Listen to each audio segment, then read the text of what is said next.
Smart உங்களை அன்புடன் வரவேற்கிறது. Grass, explore, when. அனைவருக்கும் இந்த நாள் இனிய நாளாக அமைய வாழ்த்துக்கள். இன்றைக்கி ஒரு நல்ல டாப்பிக்கோடு இந்த வீடியோவை நம்ம ஸ்டார்ட் பண்ணிடலாம். சாப்டர் 4 பேசிக் ஜியோமெட்ரிக்கல் ஐடியாஸில் எக்ஸசைஸ் 4.2. அதில் ஃபர்ஸ்ட் சம் நமக்கு சில டயக்ராம் கொடுத்துட்டு அது ஓப்பனா இல்லை க்ளோஸ்டு கர்வ்ஸா அப்படின்னு சொல்லியிருக்காங்க. ஸோ ஃபர்ஸ்ட்டு நமக்கு ஆல்ரெடி தெரியும் start point to end point to மீட்டே பண்ணல அப்படின்னாலே அது ஓப்பன் கர்வ் தான். இங்கே பார்த்தா start point to end point to meet ஆகிருக்கு, இது க்ளோஸ் ஆகிருக்கு, அப்படியே உள்ளுக்குள்ளே எல்லாம் க்ளோஸ் ஆகிடுச்சு. So closed curve. அண்ட் இங்கே start point to end point to meet பண்ணவே இல்லை, தள்ளி தான் இருக்குது, அது ஓப்பனாக இருக்குது. So open curve. இங்கே ஃபுல்லாக க்ளோஸ்ட் ஆகிடுச்சு, ஏன்னா start point end point meet ஆகிடுச்சு. Start point end point meet ஆனாலே அது க்ளோஸ்டு கர்வ் தான். இங்கே லாஸ்ட் சப்டிவிஷன்லேயும் மீட் ஆகிருக்கு, so closed. Start point to end point to meet ஆகிடுச்சுன்னா அது closed curve. Start point to end point to meet ஆகலைன்னா அது ஓப்பன் கர்வ். செகண்ட் சம் நம்ம இப்போ ட்ரா பண்ணணும். ஓப்பன் கர்வுக்கு ஒரு எக்ஸாம்பிள், க்ளோஸ்டு கர்வுக்கு ஒரு எக்ஸாம்பிள். நம்ம எந்த டயக்ராம் வேணால் வரையலாம். என்ன கண்டிஷன்னா ஓப்பன் கர்வுக்கு starting point ending point meet ஆகக்கூடாது, க்ளோஸ்டு கர்வுக்கு மீட் ஆகிருக்கணும். ஸோ ஓப்பன் கர்வுக்கு ஆல்ஃபபெட் டி வரையலாம், இல்லை ஒரு காயில் இந்த மாதிரி வரையலாம், இல்லாட்டி ஆல்ஃபபெட் யூ வரையலாம், இல்லை ஏதாவது ஒரு கர்வ் இந்த மாதிரி. ஒரே கண்டிஷன் என்னென்னா ஸ்டார்ட் பாயிண்ட்டும் எண்ட் பாயிண்ட்டும் மீட் பண்ணக்கூடாது. இப்போ க்ளோஸ்டு கர்வுக்கும் நம்ம ஏதாவது ஒரு க்ளோஸ்டு ஃபிகர் வரையலாம். லைக் இப்படி சர்க்கிள் மாதிரி போடலாம், இல்லை ஒரு ட்ரையாங்கிள் ஒரு ஸ்கொயர், இல்லை எனி எக்ஸாம்பிள் வரையலாம். ஒரே கண்டிஷன் என்னென்னா start point end point meet ஆகிருக்கணும். Third one, draw a polygon and shade its interior.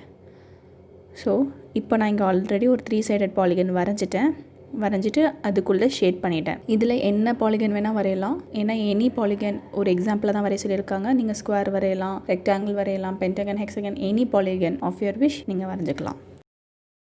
இப்போ ஃபோர்த் சம் நமக்கு இந்த மாதிரி ஒரு டயக்ராம் கொடுத்துட்டு இது கர்வா அப்படின்னு ஒரு கொஷின் கேட்டிருக்காங்க. நம்ம இதோடைய ஆன்சர் எழுதணும். இது கர்வ் தான். So yes it is a கர்வ்னு நம்ம எழுதுறோம். ஏன்னா எல்லா லைன் செக்மெண்ட்டும் சரி, இல்லை ஒரு கர்வாக இருந்தாலும் சரி, அது கர்வ் தான்னு நம்ம ஆல்ரெடி கான்செப்டில் டிஸ்கஸ் பண்ணியிருக்கோம். இஸ் இட் க்ளோஸ்ட், இது க்ளோஸ்டான்னு கேட்குறாங்க. இந்த டயக்ராமை பார்க்கும்போது start point end point meet ஆகிருக்கு. So yes it is a closed curve. இப்போ ஃபிஃப்த்து சம் ஒரு டயக்ராம் வரைய சொல்கிறாங்க. கொடுத்துருக்கிற ஒவ்வொரு சினாரியோக்கும், அதுவும் இஃப் பாசிபிள் இல்லஸ்ட்ரேட் பண்ண சொல்லியிருக்காங்க. முடிஞ்சால் இது பாசிபிள் ஒரு டயக்ராம் வரைகிறதுக்கு இந்த சினாரியோக்குனா நம்ம இப்போ வரைச்சி எக்ஸ்பிளைன் பண்ணணும். First, a closed curve that is not a polygon. ஒரு க்ளோஸ்டு கர்வாக இருக்கணும், ஆனால் அது ஒரு பாலிகனாக இருக்கக்கூடாது. இதுக்கு நிறைய எக்ஸாம்பிள்ஸ் இருக்குது. நம்ம இப்போது இந்த மாதிரி வரைஞ்சிக்கலாம். இது ஒரு க்ளோஸ்டு கர்வ் தான், அண்ட் இது ஒரு பாலிகன் கிடையாது. ஏன்னா பாலிகன்கிறது என்னன்னு நமக்கு தெரியும். Polygon is build up of line segments மட்டும்தான் இருக்கும் பாலிகனில். ஸோ இது ஒரு க்ளோஸ்டு கர்வ் அண்ட் இது ஒரு பாலிகன் கிடையாது. இப்போது B an open curve made up entirely of line segment. அதாவது லைன் செக்மெண்ட்ஸை மட்டும் வச்சு ஒரு ஓப்பன் கர்வ் பண்ணணும். இதுக்கும் நிறையா எக்ஸாம்பிள் இருக்குது. நம்ம ஆல்ஃபபெட் டி வரையலாம், ஏன்னா டீயில் இது ஒரு லைன் செக்மெண்ட், இது ஒரு லைன் செக்மெண்ட். அதாவது லைன் செக்மெண்ட்ஸை மட்டும் வச்சு ஒரு ஓப்பன் கர்வ் நம்ம வரைஞ்சிருக்கோம். இப்போது third, polygon with 2 sides. Minimum 3 sides வேணும் ஒரு பாலிகன் கன்ஸ்ட்ரக்ட் பண்ண. 2 சைட்ஸ் வச்சு கண்டிப்பாக ஒரு பாலிகன் கன்ஸ்ட்ரக்ட் பண்ண முடியாது, அதனால் நாட் பாசிபிள். நம்மளுக்கு ஆல்ரெடி தெரியும் polygon with minimum side triangle, ஏன்னா அதில் தான் 3 சைட். ஸோ மினிமமாக குறைஞ்சபட்சமாகவே ஒரு 3 சைடு இருந்தால் தான் ஒரு பாலிகன் கன்ஸ்ட்ரக்ட் பண்ண முடியும். அதனால் சி சம் நாட் பாசிபிள். இந்த வீடியோவை பார்த்த அனைவருக்கும் நன்றி. இந்த வீடியோ உங்களுக்கு பிடிச்சிருந்தா லைக் பண்ணுங்கள். ஏதாவது டவுட்ஸ் இருந்துச்சுன்னா கீழே கமெண்ட் பண்ணுங்கள். அண்ட் எல்லோரோட பெனிஃபிட்டுக்காகவும் ஷேர் பண்ணுங்கள்.